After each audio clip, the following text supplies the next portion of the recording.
수 있게 도와주시니 감사드립니다. 아직은 어려운 시기를 할 수 있는 상황 가운데 우리가 다 같이 모여서 예배할 수 있는 모습을 볼 수 있는 게 어렵다고 할 수 있지만 언젠가 다시 그 모습을 볼 수 있게끔 하나님께서 도와주시옵소서. 그리고 아직도 집에서 예배를 드리고 있는 우리 학생들도 하나님 축복 주시고 좋은 길로 인도해 주시옵소서. 예수님의 이름으로 기도드렸습니다.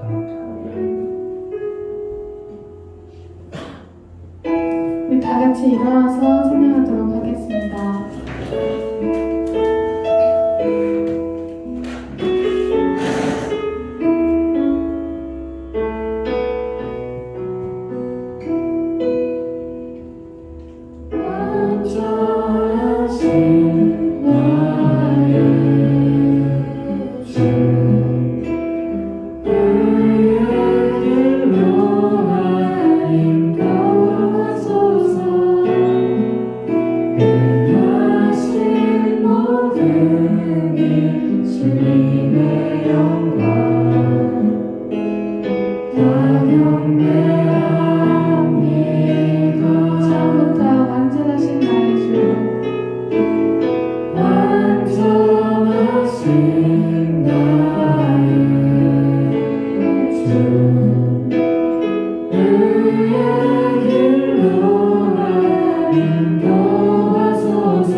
찬양합니다.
그는 성령으로 잉태되어 동정녀 마리아에게서 사시고 본디오 빌라에게 고난을 받아 십자가에 못 박혀 죽으시고 장사된 사흘 만에 죽은 자 가운데서 다시 살아나셨으며 하늘에 오시어 전능하신 하나님 우편에 앉아 계시다가 거기부터 살아있는 자와 죽은 자를 심판하러 오십니다.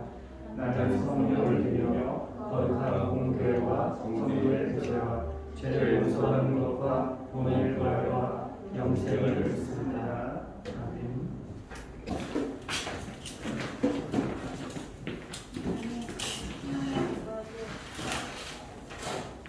하나님 아버지 오늘도 그와의 나를 드릴 수 있게 저희를 이끌어주셔서 감사합니다. 오늘 찬양을 통해서 응원할 수 있도록 도와주세요. 아직 시험이 얼마 남지 않았습니다. 열심히 공부한 만큼 잘 볼 수 있도록 도와주세요. 목사님 설교하실 때는 내려주세요. 이름으로 기도드립니다.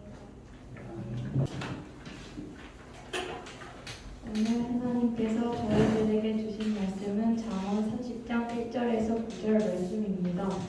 저와 여러분이 한 줄씩 교독하겠습니다. 이 말씀은 야게의 아들 아볼의 잠언이니 그가 이디엘과 우갈에 이른 것이니라. 나에게 귀한 짐승이라 내게는 사람의 충분히 있지 아니하리라. 나는 지혜를 배우지 못하였고 또 거룩하신 자를 아는 지식이 없거니와 하늘보다 올라가는 자가 누구인지 바람을 그 장중에 모은 자가 누구인지 물을 옷에 싼 자가 누구인지 땅의 모든 것을 정한 자가 누구인지 그의 이름이 무엇인지 그의 아들의 이름이 무엇인지 너는 아느냐. 하나님의 말씀은 다 신전하며 하나님은 그를 의지하는 자의 방패시니라. 너는 그의 말씀에 더하지 말라. 그가 너를 당하시고 너는 거짓말하는 자가 될까 두려우니라. 내가 두 가지 일을 주께 구하였사오니 내가 죽기 전에 내게 거절하지 마옵소서. 곧 헛된 것과 거짓말을 내게서 멀리하옵시며 나를 가난하게도 하옵시고 부하게도 하옵시고 오직 필요한 양식으로 나를 먹이시옵소서. 내가 배불러서 하나님을 모른다. 여호와가 누구냐 하는가 하오며 꼭 내가 가난하여 도둑질하고 내 하나님의 이름을 욕되게 할까 두려워합니다. 연말 시상식장에서 보면 수상을 한 우리 그리스도인 연예인들이 이렇게 수상소감을 말하는 것을 종종 듣지요. 이 모든 영광을 하나님께 돌립니다. 이 말은 무슨 뜻일까요? 국어사전을 찾아보니까요, 영광이라는 단어를 이렇게 설명해요. 빛나고 아름다운 영예. 영예는 또 무슨 말일까요? 사전을 찾아보니까 이렇게 설명해요. 영광스러운 명예. 영광은 영예이고 영예는 영광스럽고 그러니 어떤 의미인지 정확히 알기 어렵죠. 자, 그렇다면 성경에서 말하는 영광은 무슨 뜻일까요? 구약에서 영광이라고 번역된 단어 중에 가장 많이 사용된 단어는 카보드라는 단어인데요. 이 단어는 기본적으로 무겁다라는 뜻을 가지고 있어요. 아름다운 풍경이나 아주 멋진 연주, 그리고 존경하는 사람을 대할 때 느껴지는 무게감이 있죠. 그래서 영광이라는 단어는 그 본질적인 가치가 주는 무게를 의미합니다. 구체적으로는 힘, 권세, 위대함, 아름다움 등을 포함한다고 할 수 있어요. 그러니까 영광이라는 단어 자체는 하나님께만 해당되는 단어는 아닌 것이죠. 그것이 무엇이든 멋지고 위대하고 아름다운 그런 요소가 있다면 그것들은 모두 영광을 가지고 있는 것입니다. 해의 영광이 다르고 달의 영광이 다르며 별의 영광도 다른데 별과 별의 영광이 다르도다. 그러니까 각각의 존재는 각각의 존재에 맞는 영광을 가지고 있다는 말이에요. 그런 의미에서 이 영광이라는 단어의 가장 충만한 의미가 가장 잘 어울리는 분은 바로 창조주 하나님이세요. 그래서 성경에 등장하는 이 영광이라는 단어는 대부분 하나님 혹은 예수님에게 적용되고 있습니다. 하늘이 하나님의 영광을 선포하고 궁창이 그의 손으로 하신 일을 나타내는도다. 하늘이 하나님의 힘, 하나님의 권세, 하나님의 위대함, 하나님의 아름다움을 선포하고 있다는 거예요. 예수께서 이 첫 표적을 갈릴리 가나에서 행하여 그의 영광을 나타내시매 제자들이 그를 믿으니라. 예수님께서 이 표적을 통해서 예수님의 힘, 예수님의 권세, 예수님의 아름다움, 예수님의 위대함을 드러냈다라는 것이죠. 이렇게 하나님께는 이미 힘과 권세, 능력과 위대함, 아름다움이 충만하세요. 영광이 충만하시다는 거죠. 그렇다면 하나님께 영광을 돌린다라는 말은 어떤 의미일까요? 나의 하나님이 그리스도 예수 안에서 영광 가운데 그 풍성한 대로 너희 모든 쓸 것을 채우시리라. 하나님 곧 우리 아버지께 세세 무궁하도록 영광을 돌릴지어다. 아멘. 바울 사도는 이렇게 말씀합니다. 하나님께서 예수 그리스도 안에서 영광 가운데, 그러니까 그 힘과 권세와 위대함과 아름다움 가운데, 그 풍성한 가운데 필요한 모든 것을 공급해 주실 거라는 거예요. 그리고 우리의 마땅한 반응은 하나님께 우리의 영광을 돌리는 것이라는 것입니다. 그러니까 우리가 하나님으로부터 공급을 받는다면 그것은 모두 하나님의 힘, 하나님의 권세, 하나님의 능력, 하나님의 위대함, 하나님의 아름다움 덕분이라는 것을 인정하고 하나님께 감사와 찬양을 올려야 한다는 것입니다. 또 마태복음에서는 이렇게 말씀하세요. 이같이 너희 빛이 사람 앞에 비치게 하여 그들로 너희 착한 행실을 보고 하늘에 계신 너희 아버지께 영광을 돌리게 하라. 우리가 착한 행실을 하면 우리의 그 행실을 통해서 아름다움과 위대함이 드러나요. 그런데 우리는 그리스도인이잖아요. 우리가 무언가 예쁘고 아름답고 위대한 일을 했다면 그것은 우리의 힘으로 한 것이 아니라 우리 안에 계신 성령님의 능력으로 행한 것이에요. 그래서 우리가 그리스도인이라는 것을 아는 사람들은 우리의 착한 행실을 보고 그 일을 가능하게 하신 하나님의 힘, 하나님의 권세, 하나님의 위대함과 아름다움을 찬양하게 될 것이라는 말씀입니다. 그러므로 모든 영광을 하나님께 돌립니다 라는 말의 의미는 이렇게 요약할 수 있습니다. 나에게서 어떠한 권세와 능력과 아름다움이 드러나든지 그것은 모두 하나님에게서 비롯된 하나님의 힘, 하나님의 권세, 하나님의 능력, 하나님의 위대함, 하나님의 아름다움이라는 고백입니다. 그러므로 그 반응으로서의 모든 칭찬과 찬양은 하나님께 올려져야 한다는 의미입니다.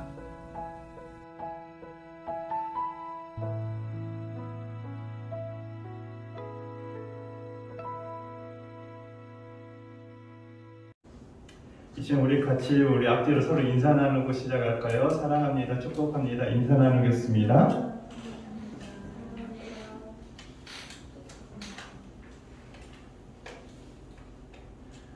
한 주간 동안도 잘 지내셨어요? 하나님께서 저와 여러분을 사랑하십니다. 그 사랑으로 항상 주님만 바라보시는 우리 친구들 되시길 소원합니다. 2006년 버킷리스트 죽기 전에 꼭 하고 싶은 것들이라는 영화가 개봉했었습니다. 2017년에 재개봉을 했었는데요. 이 영화의 내용은 이런 내용이에요. 내용이 복잡하지 않아요. 가정을 위해서 45년 동안 헌신했던 정비사였던 카터라는 사람이 있어요. 그리고 성질 고약한 부자 에드워라는 사람이 이 두 사람이요 암에 걸립니다. 그래서 암에 걸려서 같은 병실에서 시한부의 삶을 살아가요. 시한부 삶이라는 쉽게 말해서 내가 죽을 날을 앞두고 있는 거예요. 딱 보통 죽을 날짜를 딱 받아놓고 있다라는 거죠. 이 두 사람은 같은 병실에서 나 이제 곧 죽을 거야. 그런 생각을 갖고 살고 있는 사람들이었어요. 영화는 바로 이 두 사람의 만남으로부터 시작이 됩니다. 카터라는 사람은요, 대학 1학년 때 철학 교수가 알려주었던 버킷리스트를 작성합니다. 그런데 자신이 시한부 인생을 판정을 받은 그에게는요, 이게 아무 쓸모가 없었어요. 그때 이 에드워라는 성질 고약한 부자였던 이 에드워라는 사람이요, 이 카터에게 이렇게 얘기해요. 야, 우리가 이제 살 날이 얼마 남지 않지 않았냐? 야, 죽을 바에 이제 어차피 이런 거 다 한번 해보자. 그리고 설득을 해요. 그리고 버킷리스트를 이 카터가 썼던 버킷리스트를 한번 실행해보자 라고 이 에드워드를 설득하면서 결국에는 이 두 사람은 여행을 떠납니다. 그렇게 해서 그들은 스카이다이빙, 카레이싱, 세렝게티에서 사냥하기, 히말라야 등반, 장엄한 것 직접 보기, 모르는 사람을 도와주기, 눈물 날 때까지 웃어보기 등 수많은 버킷리스트를 실행합니다. 비로소 두 남자는 삶의 마지막 순간에 진정한 삶의 의미를 깨닫게 됩니다. 그리고 이런 말을 남깁니다. I know that when his deed dies, his eyes were closed and his heart was open. 숨을 거두는 순간 두 눈은 감격이지만 가슴은 열릴 것이다. 이렇게 영화는 이 두 노인의 소망 리스트를 실행하는 내용을 담고 있습니다. 실제 이 영화가 개봉된 후에 많은 사람들이 자신의 버킷리스트, 나 죽기 전에 한번 이거 해보자, 이런 버킷리스트를 작성을 해보고 그걸 실행했던 사람들이 많아졌다는 이야기를 듣게 되었습니다. 여러분에게 한번 물어볼게요. 여러분은 죽기 전에 정말 나 이거 해보고 싶어 하는 버킷리스트가 있으십니까? 대부분의 사람들은 없을 거예요. 그렇다면 여러분 오늘 집에 가셔서 나 죽기 전에 나 이건 꼭 해보고 싶어 하는 버킷리스트를 한번 자기만의 버킷리스트를 작성해 보셨으면 좋겠어요. 그리고 그것이 꼭 여러분들이 한번 실행에 옮기시고 여러분의 삶을 재점검해 보는 시간을 가졌으면 좋을 것 같아요. 오늘 말씀은 솔로몬 당시 지혜자 중 한 사람이었던 아굴이라는 사람의 지혜서를 이야기하고 있어요. 지혜서입니다. 내용은 의외로 간단해요. 복잡하게 써있지만 이 아굴의 기도가 담겨 있어요. 즉 하나님께 말하는 자신의 삶의 방향에 대한 버킷리스트였어요. 쉽게 말해서 하나님, 저 이렇게 죽기 전에 이거 해보고 싶어요 라고 하나님께 자신의 버킷리스트를 기도라는 도구를 통해서 구체적으로 이야기하고 있는 것이 바로 오늘 성경의 30장에 의한 내용입니다. 그는 이렇게 고백합니다. 7절 말씀에 내가 두 가지 일을 주께 구하였사오니 내가 죽기 전에 내게 거절하지 마옵소서. 아굴은 하나님께 자신이 죽기 전에 두 가지를 꼭 이루게 해달라고 하나님께 간절하게 기도해요. 하나님, 저 이 두 가지 버킷리스트가 있어요. 이거 꼭 이루게 해주세요 라고 이야기합니다. 근데 이상하죠? 그러면 그 기도 내용이 뭘까? 8절 말씀을 이렇게 기록하고 있는데, 첫 번째, 헛된 말과 거짓말을 멀리하게 해달라는 기도였어요.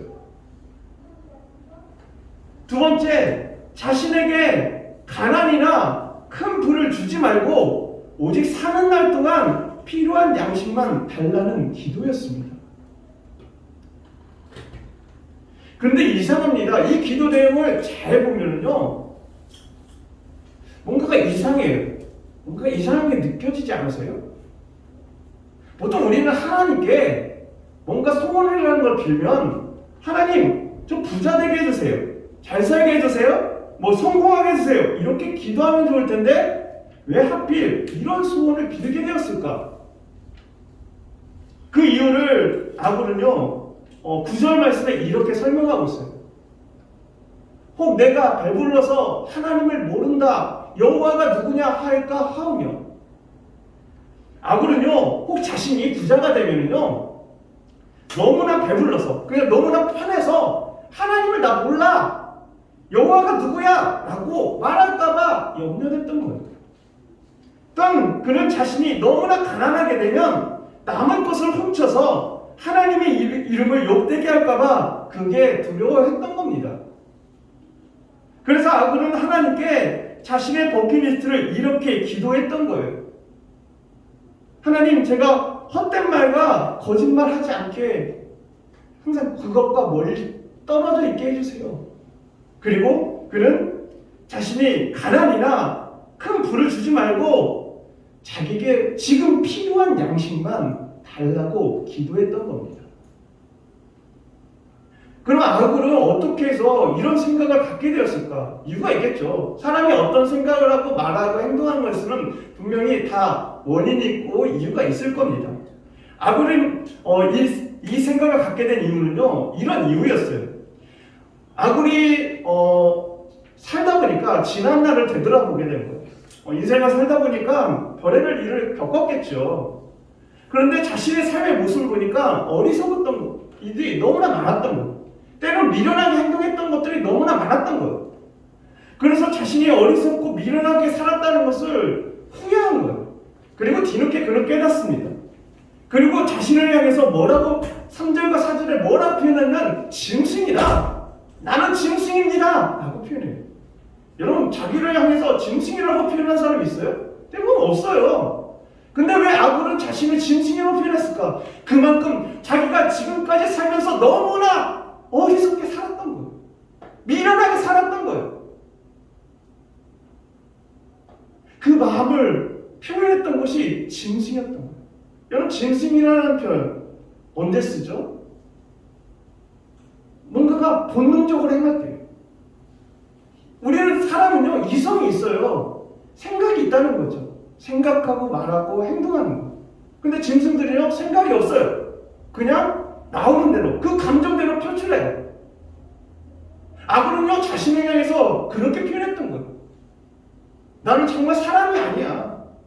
내가 지금까지 살았던 것은 너무나 어리석고 정말 미련한 삶이었어 라고 자신을 그렇게 표현하기 위해서 짐승이라는 단어로 표현했던 겁니다.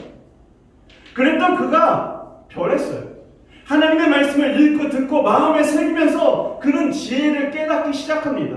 하나님께서 자신에게 들려주는 그 음성을 그는 매 순간 들으며 그 하나님의 음성대로 살려고 노력했습니다. 그 말씀이 그의 삶을 바꾸기 시작했어요. 그래서 그는 이렇게 표현합니다. 하나님의 말씀은 다 순전하여 하나님은 그를 의지한 자의 방편이라. 그는 하나님의 말씀을 의지했어요. 인생을 살다가 지금까지 어리석게 살고 미련하게 살았던 자신의 모습에 이제 하나님의 말씀이 들어오니 하나님이 나를 지켜주는 방패 역할을 하고 있다는 것을. 그래서 자기는 이제 하나님만 의지하겠다라고 선포합니다. 주의 말씀은 내 발의 등이요 내 길의 빛이니라. 하나님의 말씀은요 우리에게 방향을 비추는 빛과 같다라고 성경은 이야기하고 있어요. 우리가 하나님의 말씀에 붙들린 순간요 우리의 인생은 달라지게 돼요. 기독교 신학자 중에 어거스테라는 유명한 신학자가 있어요. 오늘날 우리 기독교회, 개신교회, 가톨릭의 모든 기독교의 어떤 교리를 정리한 사람이라고 보면 돼요. 가장 유명한 이 어거스틴도요 인생을 살면서 정말 방탕하며 살았거든요. 요즘 말로 하면은 문제야 나쁜 사람과 어울리고 술 마시고 막 하면서 세상에 나쁜 짓은 나쁜 짓은 다 하고 다녔던 사람이었어요. 그랬던 이 어거스틴이라는 사람이 한순간에 변합니다. 그가 변하게 된 구체적인 이유는요 어느 날 그가 어떤 음성을 듣게 돼요. 그 음성은 이런 거였어요. 너는 즉시 성경을 펴서 그 성경의 말씀을 읽으라 라는 음성이었어요. 희한했어요. 그래서 이 어거스틴요 그 즉시 성경을 펴서 딱 읽는 그 처음 내용이 로마서 말씀이었어요. 너는 방탕하지 말고 하나님과 더불어 화평하라. 그는 자신의 방탕한 모습을 성경의 말씀을 통해서 깨달은 게 될 거예요. 그리고 다시 하나님의 말씀을 듣기 시작하면서 그 인생이 180도 달라지기 시작합니다. 지금 우리가 여기 앉아서 말씀을 듣지만 대부분의 경우는 말씀을 듣지 않을 수 있어요. 사람은 때가 있는 것 같아요. 근데 그 때가 사람마다 다르거든요. 어떤 사람은요 정말 길을 가다가 그것을 깨닫는 경우도 있어요. 어떤 사람은 잠을 자다가 그걸 깨닫는 사람도 있어요. 하나님이 여러분에게 은혜를 주시는 방법이 어떤 사람은 잠을 자다가도 깨닫게 해주시는 경우도 있어요. 분명히 때가 있습니다. 그런데 확실한 것은요 하나님의 말씀이 우리에게 들어오면 우리에게 빛과 같이 우리에게 방향으로 인도합니다. 그래서 시편 기자는 우리에게 이렇게 말했던 거예요. 주의 말씀은 내 발의 등이요 내 길의 빛이니이다. 꽃풀은 마르고 꽃은 시드나 우리 하나님의 말씀은 영원히 서리라. 하나님의 말씀이 우리를 변화시키는 이유는요 영원하기 때문이에요. 하나님의 말씀은 변하지 않습니다. 2000년 전에나 한 3000년 전, 4000년 전에도 이 말씀은 동일했어요. 지금 이 순간에도 우리는 이 말씀을 듣고 있어요. 우리는 미시하게 그 말씀에 따라서 변화되고 있습니다. 왜요? 영원하기 때문에. 성경에 이 아굴이라는 사람도요, 하나님의 말씀을 통해서 지혜를 얻었대요. 그리고 하나님을 의지하는 법을 말씀을 통해서 배웠다고 아굴은 이렇게 고백합니다. 하지만 그동안 자신이 살아왔던 모습이 정말 짐승처럼 사는 것 같다 후회가 되었다는 거예요. 그러니까 이제는 그렇게 살지 않겠다라는 결단으로 하나님께 주님, 제게 이 두 가지 기도 제목을 죽기 전에 꼭 이루게 해주세요 라고 기도했던 겁니다. 그것이 바로 다시 얘기하면 헛된 말과 거짓말부터 멀어지게 해달라는 거였어요. 여러분, 우리는 지금도요, 거짓말하고 헛된 말을 하고 어리석은 말을 합니다. 사람을 죽이고 사람을 힘들게 하는 말을 많이 하죠. 아굴은 깨달았던 거예요. 여기서부터 멀어지는 것이 하나님께서 원하시는 것이구나. 그래서 그는 그 기도를 했던 거예요. 두 번째, 그는 이렇게 기도했죠. 자신에게 가난이나 큰 부를 주지 말래요. 이상하죠? 큰 부도 가난도 주지 말래요. 그 이유가 뭐였죠? 아까 말한 것처럼 내가 큰 부자가 되면 너무나 편해서 나 하나님 몰라 라고 말할 거야. 너무나 가난하면 내가 그 가난 때문에 사람 불평하고 남의 것을 훔쳐서 하나님의 이름을 욕되게 할까 봐. 그래서 그는 그렇게 기도했던 거예요. 하나님, 지금 저에게 필요한 양식만 주십시오. 그래서 그는 그렇게 기도했던 겁니다. 그런 이유로 아굴은 하나님께 헛된 말과 거짓말부터 멀리하게 해주십시오. 또한 더불어서 가난과 큰 부보다는 지금 살고 있는 이 순간 필요한 양식만 저에게 주십시오라고 기도했던 겁니다. 말씀을 정리하겠습니다. 아굴은요, 하나님의 말씀을 통해서 지혜를 얻었어요. 그리고 하나님의 말씀을 통해서 삶의 의미를 깨닫기 시작했죠. 그래서 사는 날 동안 하나님만을 경외하며 하나님께 영광 올려드리는 삶을 살겠다는 마음으로 두 가지 버킷리스트를 하나님께 기도했습니다. 에피스 학생 여러분, 지혜는요, 하나님부터 옵니다. 그리고 하나님부터 이루어진다는 사실을 기억하셨으면 좋겠어요. 오늘 지혜에 대한 잠언의 마지막을 끝내며 우리가 이거 한 가지를 기억했으면 좋겠어요.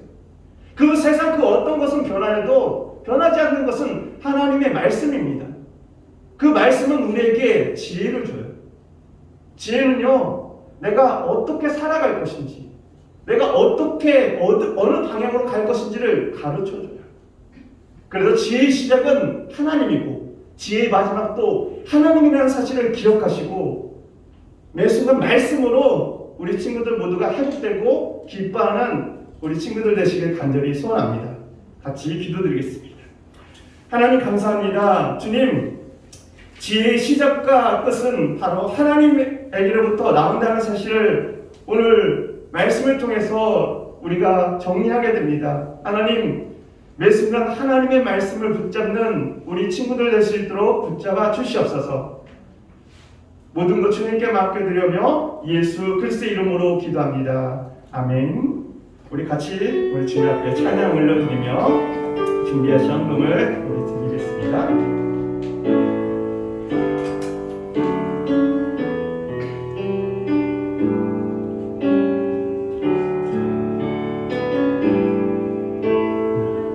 무엇과도 주님을 바꾸지 않으리.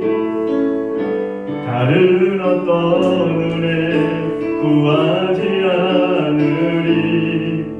오직 주님만이 내 삶의 도움이시니 주의 얼굴 보기 원합니다. 주님 사랑해요.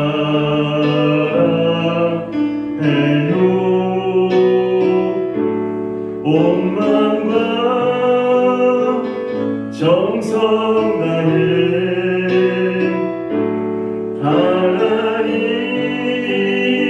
하나님의 시시라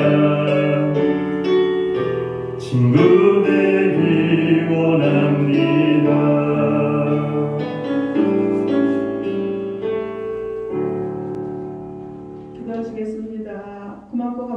하나님 아버지, 한 주간도 우리 친구들 지켜주시고 인도하여 주시었다가 이 시간 함께 예배할 수 있도록 인도하여 주심을 감사드립니다.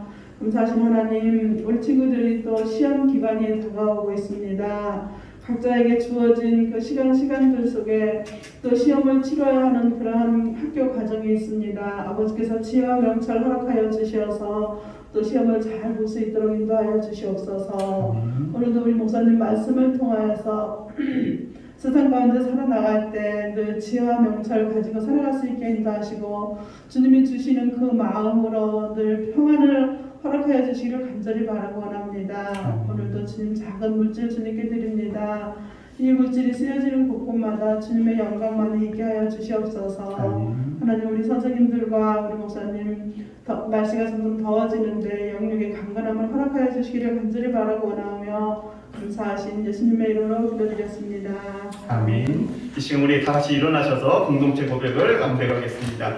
나는 하나님의 사랑을 받고 있다. 나는 사랑의 이유와 목적이 있다. 나는 하나님과 사람들에게 소중한 사람이다. 나는 하나님과 사람들에게 인정받고 있다. 하나님은 나를 기대하시며 나에게 관심이 많다. 하나님의 사랑은 영원토록 변함없고 동일하다. 하나님은 나를 통해 일하시길 원한다. 인류와 대한민국은 나를 필요로 한다. 목사님, 선생님, 우리 반 친구들은 나를 좋아한다. 이렇게 좋은 나는 내가 정말 좋다. 이제는 우리 주 예수 그리스도의 은혜와 아버지 하나님의 사랑하심과 성령의 교통 인도하심이